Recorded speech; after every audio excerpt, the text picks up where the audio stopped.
Hi friends, ನಿಮಗೆಲ್ಲ ಮತ್ತೊಂದು ವಿಡಿಯೋಗೆ ಸ್ವಾಗತ. ಫ್ರೆಂಡ್ಸ್, ಪ್ರಪಂಚದ ಎರಡನೇ ಅತಿದೊಡ್ಡ ಧರ್ಮವಾಗಿರೋ ಇಸ್ಲಾಂ ಧರ್ಮ ಹೇಗೆ ಶುರುವಾಯಿತು, ಇದರಲ್ಲಿ ಪ್ರವಾದಿ ಮೊಹಮ್ಮದ್ ಅವರ ಪಾತ್ರವೇನು, ಮೆಕ್ಕಾ ಹಾಗೂ ಮದಿನಾ ಮುಸ್ಲಿಮರಿಗೆ ಏಕೆ ಪವಿತ್ರ ಸ್ಥಳ, ಇಸ್ಲಾಂನಲ್ಲಿರೋ ವಿಚಿತ್ರ ಪದ್ಧತಿಗಳು ಸಂಪ್ರದಾಯಗಳೇನು, ಎಲ್ಲವನ್ನ ಇವತ್ತಿನ ಈ ಒಂದು ವಿಡಿಯೋದಲ್ಲಿ ನೋಡ್ತಾ ಹೋಗೋಣ. ವಿಡಿಯೋ ತುಂಬಾನೇ ಇಂಟ್ರೆಸ್ಟಿಂಗ್ ಆಗಿದೆ ಫ್ರೆಂಡ್ಸ್. ವಿಡಿಯೋವನ್ನ ಎಲ್ಲೂ ಸ್ಕಿಪ್ ಮಾಡದೆ ಸಂಪೂರ್ಣವಾಗಿ ನೋಡಿ. ಫ್ರೆಂಡ್ಸ್, ಇಸ್ಲಾಂ ಪ್ರಪಂಚದ ಪ್ರಮುಖ ಧರ್ಮಗಳಲ್ಲಿ ಒಂದಾಗಿದೆ. ಇದರ ಇತಿಹಾಸವು ಪ್ರವಾದಿ ಮೊಹಮ್ಮದ್ ಅವರು ಕ್ರಿಸ್ತಶಕ 7ನೇ ಶತಮಾನದಲ್ಲಿ ಅರೇಬಿಯಾದಲ್ಲಿ ದೈವಿಕ ಸಂದೇಶಗಳನ್ನು ಸ್ವೀಕರಿಸುವುದರೊಂದಿಗೆ ಪ್ರಾರಂಭವಾಗುತ್ತೆ. ಪ್ರವಾದಿ ಮೊಹಮ್ಮದ್ ಅವರು ಕ್ರಿಸ್ತಶಕ 570ರ ಸುಮಾರಿಗೆ ಮೆಕ್ಕಾದಲ್ಲಿ ಜನಿಸಿದ್ರು. 40ನೇ ವಯಸ್ಸಿನಲ್ಲಿ ಇವರು ಮೆಕ್ಕಾದ ಬಳಿಯ ಹೀರಾ ಗುಹೆಯಲ್ಲಿ ದೇವದೂತ ಜಬ್ರಿಯಲ್ ಮೂಲಕ ದೇವರ ಮೊದಲ ದಿವ್ಯ ಸಂದೇಶವನ್ನು ಸ್ವೀಕರಿಸಿದ್ರು. ಈ ಸಂದೇಶಗಳು ನಂತರ ಪವಿತ್ರ ಕುರಾನ್ ಆಗಿ ಸಂಗ್ರಹವಾದವು ಎಂಬ ನಂಬಿಕೆ ಇದೆ. ಪೈಗಂಬರವರು ಜನರಿಗೆ ಒಬ್ಬನೇ ದೇವರಾದ ಅಲ್ಲಾಹುನನ್ನು ಮಾತ್ರ ಆರಾಧಿಸಬೇಕು. ಆ ಸಮಯದಲ್ಲಿ ಮೆಕ್ಕಾದಲ್ಲಿ ಪ್ರಚಲಿತವಿದ್ದ ಬಹುದೇವತಾರಾಧನೆಯನ್ನು ವಿರೋಧಿಸಿ ದೇವರು ಒಬ್ಬನೇ ಮತ್ತು ಅವನೇ ಸೃಷ್ಟಿಕರ್ತ ಮತ್ತು ಅವನೇ ಪಾಲಕ ಎಂದು ಬೋಧಿಸಿದರು. ಇನ್ನು ಬಡವರು, ಅನಾಥರು ಮತ್ತು ನಿರ್ಗತಿಕರಿಗೆ ಸಹಾಯ ಮಾಡುವುದು, ಸಮಾಜದಲ್ಲಿ ಸಮಾನತೆಯನ್ನು ಸ್ಥಾಪಿಸುವುದು ಮತ್ತು ಜನಾಂಗೀಯ ಅಥವಾ ಆರ್ಥಿಕ ಭೇದ ಭಾವಗಳನ್ನು ವಿರೋಧಿಸುವುದು ಅವರ ಬೋಧನೆಗಳ ಪ್ರಮುಖ ಭಾಗವಾಗಿತ್ತು. ಮೆಕ್ಕಾದಲ್ಲಿ ಕುರೈಶರ ಹಿಂಸೆ ಮತ್ತು ವಿರೋಧ ಹೆಚ್ಚಾದಾಗ ಪ್ರವಾದಿ ಮೊಹಮ್ಮದ್ ಮತ್ತು ಅವರ ಅನುಯಾಯಿಗಳು ಕ್ರಿಸ್ತಶಕ 622ರಲ್ಲಿ ಮದಿನಾಗೆ ಪಲಾಯನ ಮಾಡಿದ್ರು. ಈ ಒಂದು ಘಟನೆಯನ್ನು ಇಸ್ಲಾಮಿಕ್ ಕ್ಯಾಲೆಂಡರ್ನ ಆರಂಭವಾಗಿ ಗುರುತಿಸಲಾಗುತ್ತೆ. ವಲಸೆಯ ನಂತರ ಯಾತ್ರಿಬ್ ನಗರವನ್ನು ಪ್ರವಾದಿಯ ನಗರ ಅಥವಾ ಮದಿನಾ ಎಂದು ಕರೆಯಲಾಯಿತು. ಅಲ್ಲಿ ಮುಸ್ಲಿಮರು ತಮ್ಮ ಧರ್ಮವನ್ನು ಮುಕ್ತವಾಗಿ ಆಚರಿಸಲು ಸಾಧ್ಯವಾಯಿತು ಮತ್ತು ಮೊದಲ ಇಸ್ಲಾಮಿಕ್ ರಾಜ್ಯದ ಅಡಿಪಾಯ ಹಾಕಲಾಯಿತು.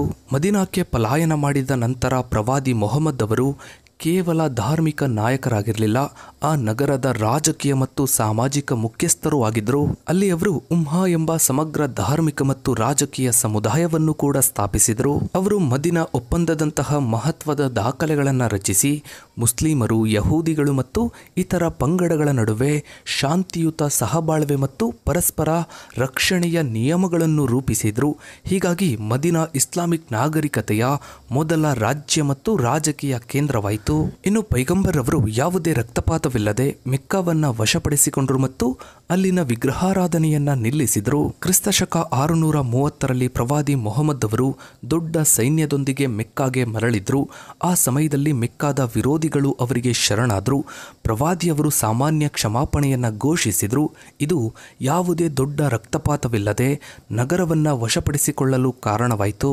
ನಂತರ ಅವರು ಕಾಬಾದಲ್ಲಿದ್ದ ಎಲ್ಲ ವಿಗ್ರಹಗಳನ್ನು ತೆಗೆದುಹಾಕಿದರು. ಅಲ್ಲಿ ಏಕದೇವೋಪಾಸನೆಯನ್ನು ಸ್ಥಾಪಿಸಿದರು. ಈ ಘಟನೆಯು ಮೊಹಮ್ಮದ್ ಪೈಗಂಬರವರ ರಾಜತಾಂತ್ರಿಕತೆಗೆ ಸಾಕ್ಷಿಯಾಗಿದೆ.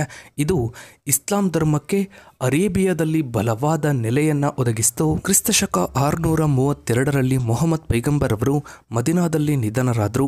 ಅವರ ನಿಧನದ ಸಮಯದಲ್ಲಿ ಬಹುತೇಕ ಅರೇಬಿಯನ್ ಪರ್ಯಾಯ ದ್ವೀಪವು ಇಸ್ಲಾಂ ಧರ್ಮಕ್ಕೆ ಮತಾಂತರಗೊಂಡಿತ್ತು. ಮೊಹಮ್ಮದ್ ಪೈಗಂಬರ್ ಅವರ ನಂತರ ಅವರ 4 ಆಪ್ತ ಸಹಚರರು ಅನುಕ್ರಮವಾಗಿ ಮುಸ್ಲಿಂ ಸಮುದಾಯದ ನಾಯಕರಾಗಿ, ಖಲೀಫರಾಗಿ ಆಡಳಿತ ನಡೆಸಿದರು.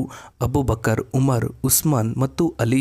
ಈ ಅವಧಿಯಲ್ಲಿ ಇಸ್ಲಾಮಿಕ್ ಸಾಮ್ರಾಜ್ಯವು ಮಿಡಲ್ ಈಸ್ಟ್ನಾದ್ಯಂತ ವಿಸ್ತರಿಸಿತು. ಕ್ರಿಸ್ತಶಕ 661ರಿಂದ 750ರ ತನಕ ಉಮಾಯಿದ್ ಸಾಮ್ರಾಜ್ಯ, ಇದು ಡಮಾಸ್ಕಸ್ನಿಂದ ಆಳಲ್ಪಟ್ಟಿತ್ತು ಮತ್ತು ಇಸ್ಲಾಂ ಧರ್ಮವು ಆಫ್ರಿಕಾ ಮತ್ತು ಐರೋಪ್ಯ ಖಂಡದ ಭಾಗಗಳಿಗೂ ವಿಸ್ತರಿಸಿತು. ಕ್ರಿಸ್ತಶಕ 750ರಿಂದ 1258ರವರೆಗೆ ಅಬ್ಬಾಸಿದ್ ಸಾಮ್ರಾಜ್ಯ ರಾಜಧಾನಿ ಬಾಗ್ದಾದ್ಗೆ ಸ್ಥಳಾಂತರಗೊಂಡಿತ್ತು.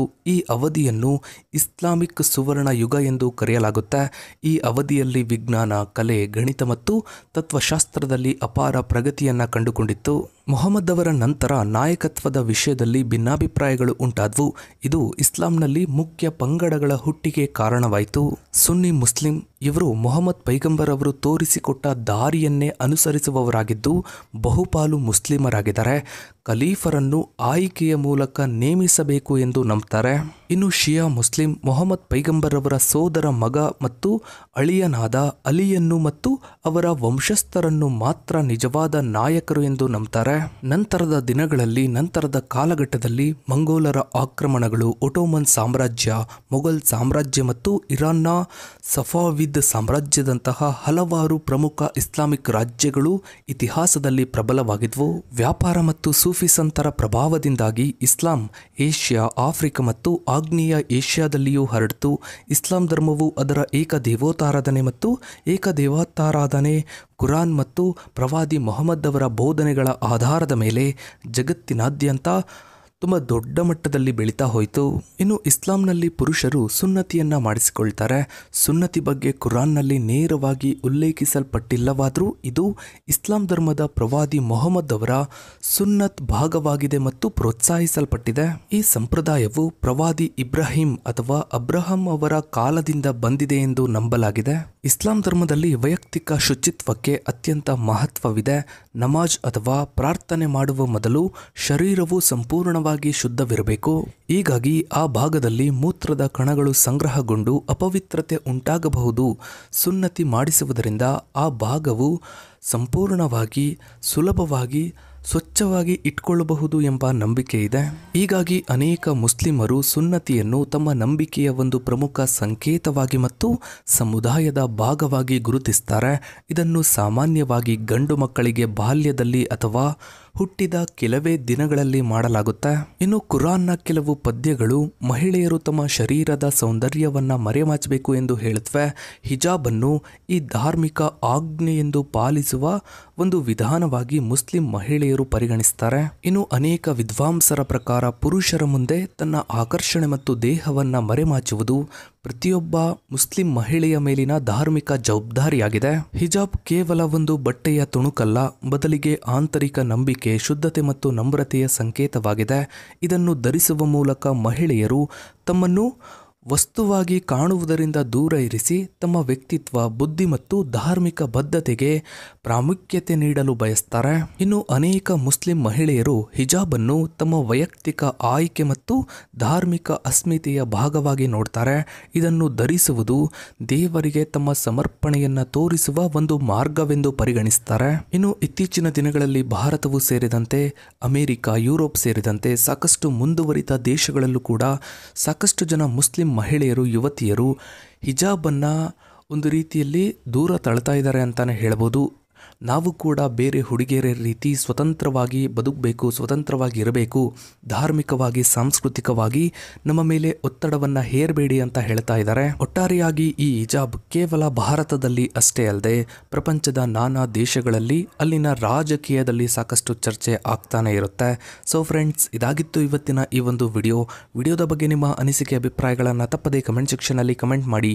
ಹಾಗೆ ವಿಡಿಯೋಗೊಂದು ಲೈಕ್ ಮಾಡ್ತಾ ವಿಡಿಯೋನಾದಷ್ಟು ಎಲ್ಲ ಕಡೆ ಶೇರ್ ಮಾಡಿ. ನೀವಿನ್ನು ನಮ್ಮ ಚಾನಲ್ಗೆ ಸಬ್ಸ್ಕ್ರೈಬ್ ಆಗಿಲ್ಲ ಅಂದರೆ ಕೆಳಗಡೆ ಕಾಣೋ ಸಬ್ಸ್ಕ್ರೈಬ್ ಬಟನ್ನ ಕ್ಲಿಕ್ ಮಾಡಿ.